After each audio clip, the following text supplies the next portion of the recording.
Tip number 167 from the book 501 Contractor Tips. Building your own office. Should you build your own office or should you lease? This is, again, something else you're going to need to put some serious thought into. The main reason why I even put this tip in here is because a lot of times you can't build something for as cheap as you can actually buy something. And a good example of that is the home that we live in now.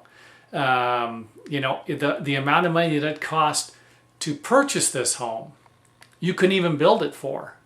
You couldn't if the land was bare and the utilities were in the street, you couldn't build it with all the permit fees and everything that you got to go through, the lumber. It would be extremely difficult to build the house. Purchasing the land, the lot, the price for everything. That's what I'm talking about. It would be cheaper to buy it. I've never built my own home.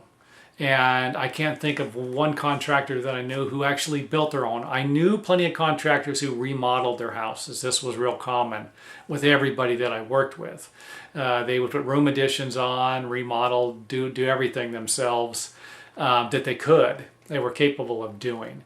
And this is the same kind of thought that you need to put into building your own office. If you just need to build it, you've got some land already, or you bought some land 10 years ago, you're ready to build an office on it, the land's paid for, something like that. So this might be a better alternative. But to go out and purchase the land, build the building, pay for all the fees and deal with all of that stuff, it just might not be feasible. And that's all I'm suggesting here. So before you build your own office, I know as a contractor, every contractor I knew wanted to build their own house, wanted to build their own office, but they rarely did. They rarely built their own office. They rarely built their own homes because it was cheaper to buy one already built. And if that's the case here, then you should seriously consider purchasing something that was already built. And it really doesn't make sense if you think about it, because somebody else had to build it. Another contractor had to build it, and they had to pay for all this stuff. So it doesn't really make a lot of sense. You're going to get a new building. This might not be the case. You're going to have to settle for something old or older, considerably older. And again, can you remodel this building? Can you make it look newer? Most of the time you can. So again, it's simple math. This isn't rocket science. If you can purchase something for $100,000 and put $20,000 in it, remodeling it, that's $120,000.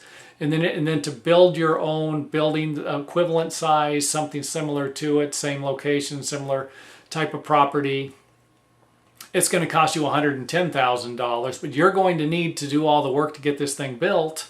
It's probably not going to be the best bet. Or if it's going to cost you a little more, but you're going to get a little bigger building, hey, you might be better off sacrificing the larger building for the smaller building, depending on, again, I can't cover all the things that I would like to here, because it'd be like a 2-hour seminar on building. But if you're in the construction business, you should have a pretty good idea of what I'm talking about. If you're starting out and you don't really understand what I'm talking about, then don't even consider purchasing an office until you do understand what I'm talking about.